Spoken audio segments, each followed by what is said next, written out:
오늘은 건강한 자아상 10번째 시간으로 건강하면 축복의 통로가 된다. 따라해 볼까요? 건강하면 축복의 통로가 된다. 그런 제목으로 아침 말씀을 나누도록 하겠습니다. 인도의 마더 테레사, 남아프리카 공화국의 넬슨 만델라 대통령, 미국의 마틴 루터 킹 목사님, 그리고 우리 역사의 이순신 장군, 이런 분들이 있습니다. 여러분, 이런 분들의 공통점이 무엇이겠습니까? 어떤 공통점이 있습니까? 축복의 통로로 쓰임 받았다는 것입니다. 인도 콜카타라고 하는 그곳 빈민 지역에 살았던 마더 테레사, 가난한 집의 아이들이 우유를 먹지 못해서 삐쩍 말라서 죽어가는 아이들을 품에 안고 우유를 먹이고 돌보아 주었습니다. 그래서 꺼져가던 생명이 다시 살아나는 역사가 있었어요. 넬슨 만델라 대통령, 제가 몇 주 전에도 말씀을 드렸습니다만, 하나님 앞에서 흑인이나 백인이나 똑같다, 동등하다, 그 말을 했다고 감옥에 던져졌어요.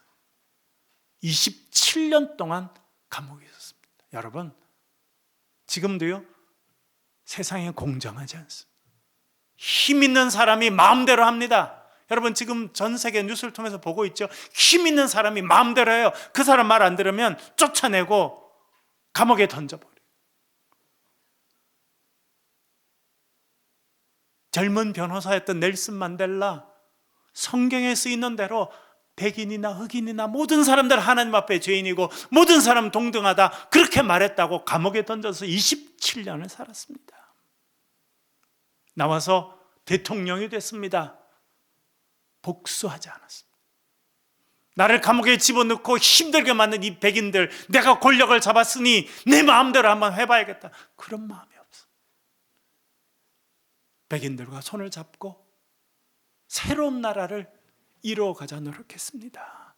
그래서 넬슨 만델라는 아프리카, 검은 대륙 아프리카의 아버지다, 그렇게 평가를 받았습니다.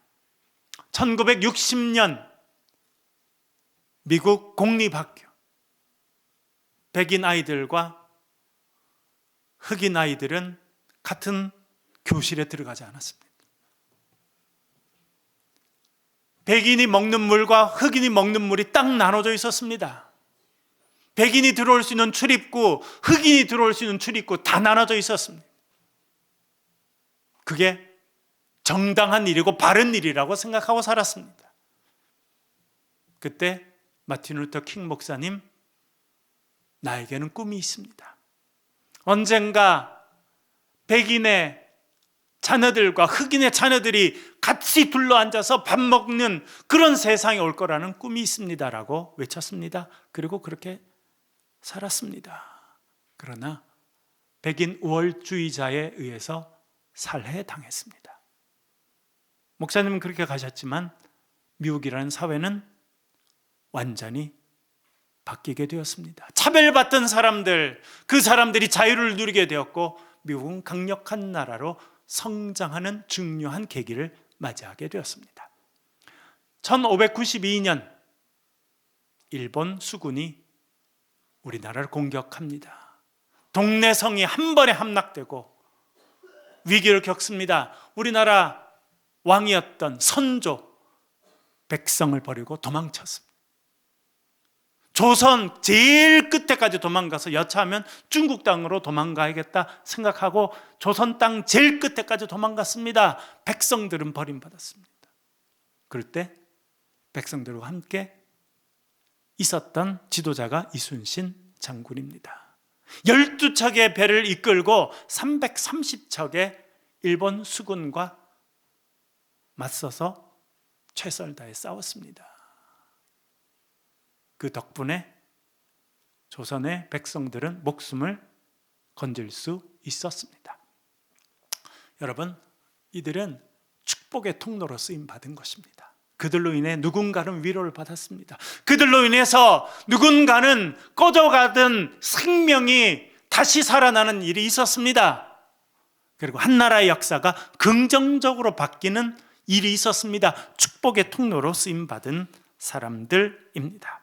성경에도 보면 많은 축복의 통로로 쓰임받았던 사람들의 이야기가 나옵니다. 그 중에 한 명이 아브라함입니다. 창세기 12장 2절과 3절 우리 한번 같이 읽겠습니다. 시작.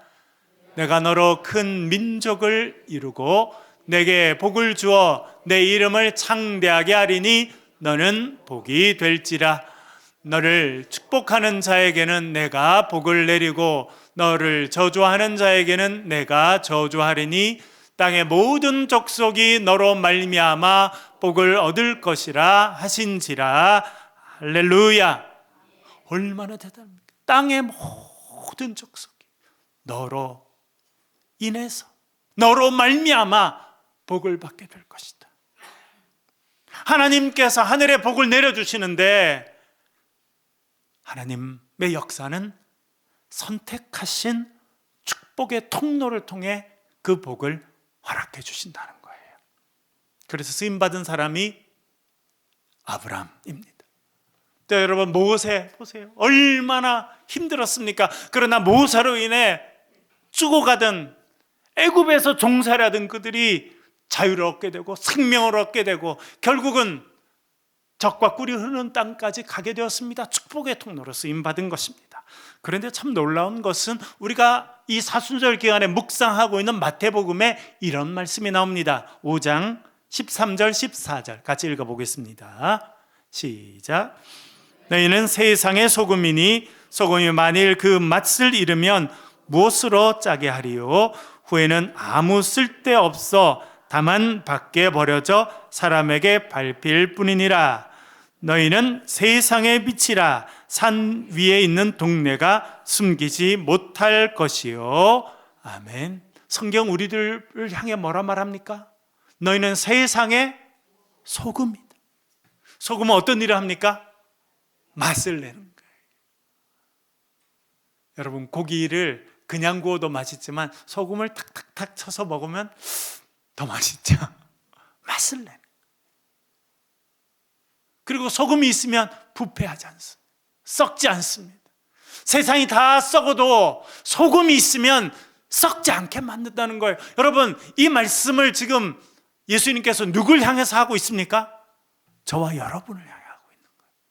아무것도 특별할 게 없는, 아무것도 보잘것없는, 세상적으로 내놓을 것이 없는 우리들 향해 너희들은 세상의 소금이다, 인생의 맛을 내는 사람들이다, 그렇게 말씀합니다. 그리고 너희들은 세상의 빛이다. 얼마나 대단합니까? 어두운 세상 가운데 하나님의 생명의 빛을 비추는 사람들이 누구라는 겁니까? 저와 여러분들이라는 거예요. 하나님께서 우리를 축복의 통로로 불러주신 줄로 믿습니다. 마태복음에 보면 또 축복의 통로로 쓰임받은 사람이 많이 나옵니다. 그 중에 한 명은 백부장입니다. 우리 지난 수요일 날 백부장에 대해서 좀 구체적으로 살펴보았습니다만 백부장이 있어요. 축복의 통로로 쓰임받습니다. 그가 예수님께 나옵니다. 와서 말합니다. 주님, 저희 집에 하인이 있습니다. 나이든 하인이 중풍병, 혈관계 질환. 여러분 지금 우리 현대인들이 위협받는 가장 큰 병은, 우리 많은 사람은 암이라고 생각하지만 암도 그렇습니다만 훨씬 더 많은 사람들이 직접적으로 영향을 받고 그리고 어느 순간 딱 받을 수 있는 것은 혈관계 질환입니다. 혈관이 막히거나 터지거나 한 것으로 인해서 일어나는 것이 중풍병입니다. 그래서 몸이 마비가 되는 거죠. 그렇게 고통을 받고 있습니다. 도와주십시오. 그랬더니 예수님께서 앞장서거라, 내가 너희 집에 가서 고쳐주겠다. 그랬더니 백부장이 뭐라 말합니까? 주님께서 저희 집에 오시는 것을 제가 감당할 수 없습니다. 주님 말씀만 하십시오. 말씀만 하시면 우리의 집에 있는 하인이 낫게 될 줄 믿습니다. 그렇게 이야기한 거예요. 그랬더니 예수님께서 말씀하십니다. 야, 내가 이스라엘 중에 이만한 믿음을 보지 못했다. 그렇게 말씀하십니다. 그리고 이렇게 하시죠. 가라, 내 믿은 대로 될지어다. 그렇게 말씀하셨습니다. 이 말씀이 선포되자 멀리 있던, 여러분, 이 백부장의 집에 있던 하인은 예수님을 본 적이 있습니까? 없습니까? 없어요. 예수님을 직접 만났습니까? 못 만났습니까? 못 만났습니다. 그리고 지금 몸이 중풍병으로 인해서 아마 움직이지 못하고 병상에 누워서 힘든 가운데 있는데, 하나님의 치료의 역사가, 예수님의 치료의 역사가 그의 삶에 딱 이루어진 거예요. 누굴 통해서 이루어졌습니까? 축복의 통로인 백부장을 통해서 이루어진 거예요. 여러분, 이 역사는 성경에 기록되어 있습니다. 그러나 이 역사는 오늘 우리의 삶에도 일어나게 될 줄 믿습니다. 하나님께서 저와 여러분들을 축복의 통로로 부르셨다고 하는 것을 여러분 기억하시길 바랍니다. 우리가 믿음으로 나아가면 우리도 축복의 통로로 쓰임받는 그런 인생이 될 줄 믿습니다. 그런데 축복의 통로로 쓰임받기 위해서는 조건이 있습니다. 무엇입니까? 건강해야 됩니다. 건강해야 됩니다. 아무리 돈이 있고 사회적인 지위가 있어도요, 건강하지 못하면 쓰임받지 못합니다.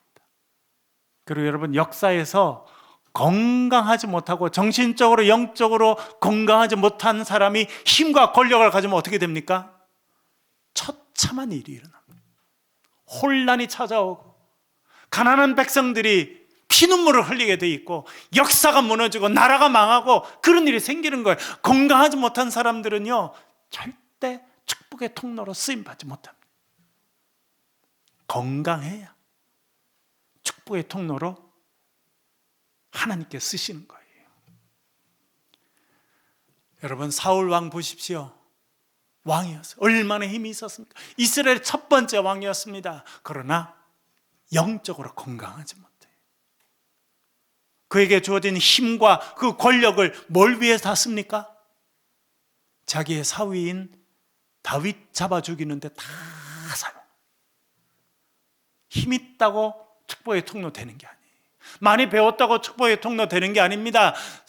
돈이 있다고 축복의 통로 쓰임 받는 게 아니에요. 여러분, 건강하지 못하면 차라리 그 사람한테 힘이 없는 게 좋고 돈이 없는 게 좋고 사회적인 권력이 없는 게 좋아요. 왜? 건강하지 못한 사람이 그걸 쓰게 되면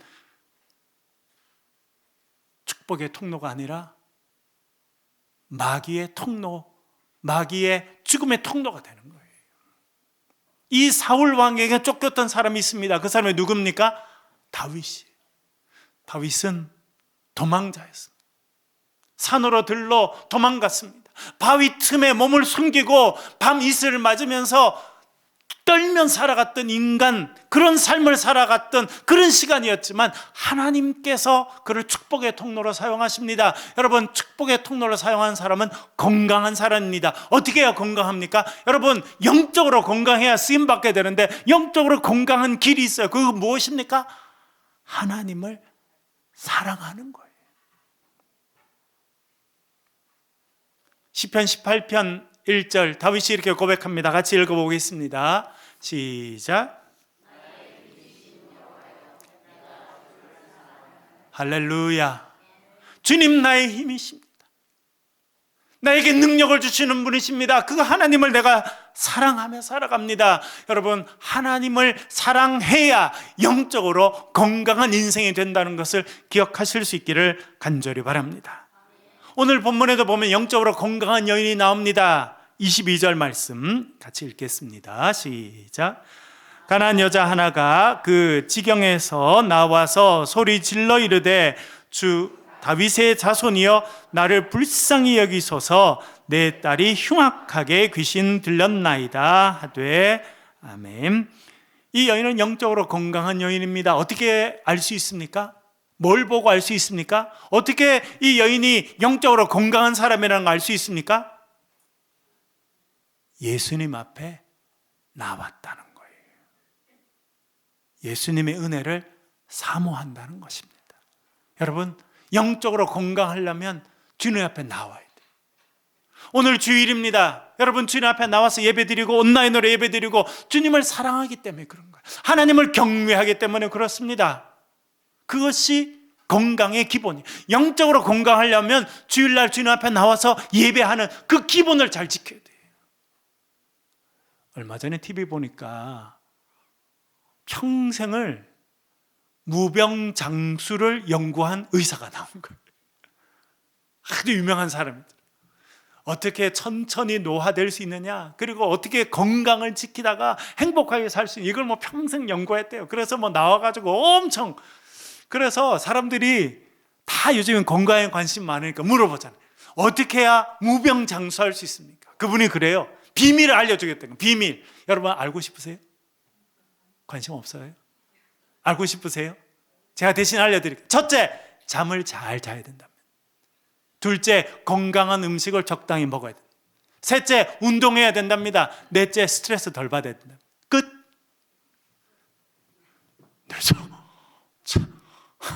그걸 평생 연구해가지고. 여러분 알고 있었어요? 몰랐어요? 최성대 씨는 알고 있었죠? 평생 그렇게 무병장수 그 연구하는 의사로 안 살아 다 알죠? 기본을 지키지 않고 건강할 수 있는 길은 아무것도 없는 거예요. 왜 사람들이 건강하지 않느냐? 기본을 안 하는 거예요, 여러분. 건강하려면 하나님을 사랑해요. 하나님을 경외해야 됩니다. 그래서 주일이면 주님 앞에 나와서 예배해야 돼요. 찬송하는 거예요. 우리 찬양대 앙상블과 같이 찬송하고 예배하고 기쁨으로 살아가는 겁니다. 그리고 하나님을 사랑하기 때문에 주의 말씀을 즐거워하는 거예요. 여러분 시편, 이번에 복음 노트 내신 분 제가 시편 1편 2절 3절 말씀을 이렇게 써드렸어요. 주의 말씀을 즐거워해서 그 말씀을 주야로 묵상하는 자가 되는 거예요. 여러분 하나님을 사랑하니까 하나님의 말씀을 사랑하고 말씀을 즐거워하고 말씀을 묵상하고 그렇게 살면 내 삶에 어떻게 된다는 겁니까? 철을 따라 하나님께서 열매가 맺히게 하신다는 거예요. 그 사람이 하나님을 사랑하는 사람. 이 여인도 주님 앞에 나왔어요. 그게 건강한 사람의 모습입니다. 여러분 건강하지 않은 사람은요 주님 앞에 나와서 해결하지 않고 딴 데 가서 해결하려고 그래요. 권력자를 찾아가서 해결하려고 하고 이상한 방법을 통해서 해결하려고 하고 문제가 생기면 그렇게 병들어서 그런 거예요. 여러분 어려울 때일수록 주님 앞에 나오는 건강한 신앙인이 되시길 주의 이름으로 간절히 축원합니다. 그렇게 주님 앞에 나왔는데 참 본문은 어려운 부분이 있습니다. 예수님께서 그렇게 여인이 왔더니 예수님께서 어떻게 하셨다고 성경에 말합니까? 한 말씀도 대답하지 않으셨다. 예수님이 쳐다보시긴 했는데 아무 말씀 안 하시고 딴 데 쳐다보시는 거예요. 그거를 제자들이 딱 보고 저 여인 이방 여자니까 예수님 별로 안 좋아하시는구나. 주님, 우리가 저 여자 쫓아 보내버릴까요? 그랬더니 또 예수님이 아무 말씀 안 하시는데 또 갑자기 이렇게 말씀하십니다. 뭐라 말씀하십니까? 나는 이스라엘 집에 어린 양 외에 다른 데로 보내심을 받지 않았다.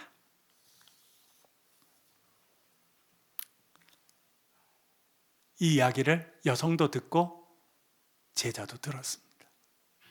그랬더니 어떻게 행동했다고 말합니까? 그 여인이 주님의 발 앞에 넙적 엎드렸어요. 주님, 저를 불쌍히 여겨주십시오.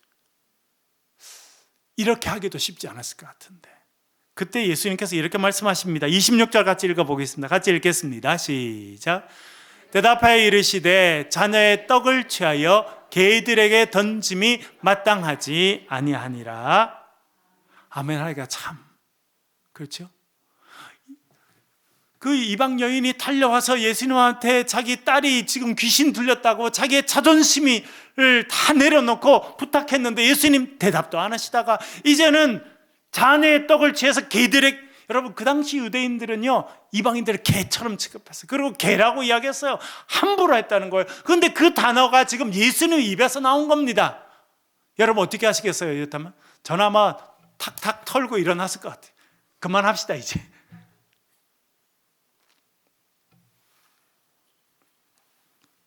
어떻게 이것을 해석할 수 있을까? 예수님께서 그녀의 믿음을 테스트하신 것이다 생각할 수 있겠습니다. 여러분, 창세기 22장에 보면 하나님께서 아브라함의 믿음을 테스트하십니다. 100세 얻은 아들을 모리아산에 가서 번제로 바치라. 하나님께서 때때로 우리의 믿음을 테스트하십니다. 이 여인에게 하신 이 말씀은 그녀의 믿음을 테스트하시는 거예요. 여러분, 믿음의 시련, 믿음의 시험, 테스트가 오면 어떻게 해야 됩니까? 믿음의 인내가 필요합니다. 건강하려면 믿음의 인내를 가져야 합니다.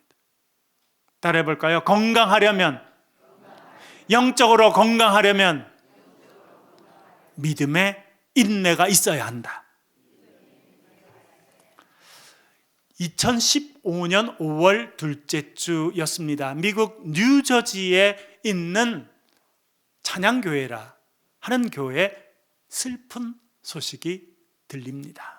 그 교회 담임 목사님은 허봉기 목사님이라는 분이었습니다. 2부 예배를 마치고 난 다음에 한 사람이 달려와서 목사님께 소식을 전합니다. 목사님, 딸 예네, 23살짜리 예네가 칼에 찔려서 병원에 이송됐습니다.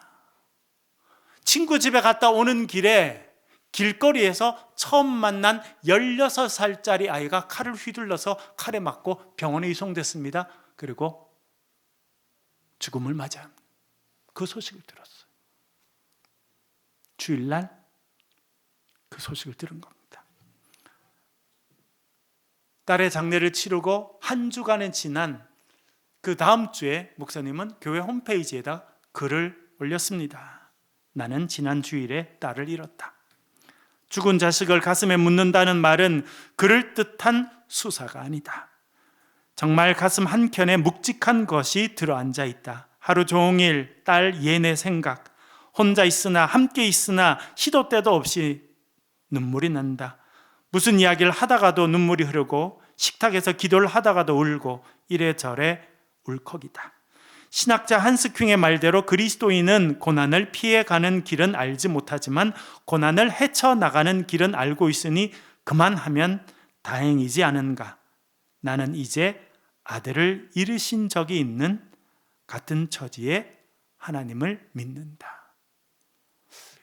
글을 쓰셨는데 제 마음에 딱 와닿는 표현은 이것입니다. 그 목사님이 이렇게 쓰셨어요. 신앙이 나를 지탱해 주겠지만 내가 신앙을 지탱해야 할 때도 없지 않다.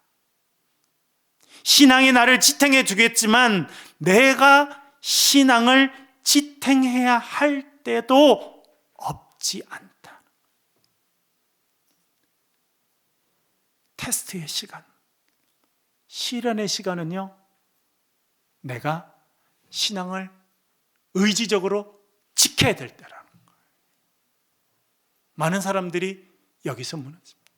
하나님 앞에 나왔습니다. 기도했습니다. 금식했습니다. 헌금도 드립니다. 하나님, 도대체 어떻게 하십니까? 하나님, 제가 만만해 보입니까? 여러분, 그렇게 한 적이 있습니까? 없습니까? 저는 그렇게 해봤어요.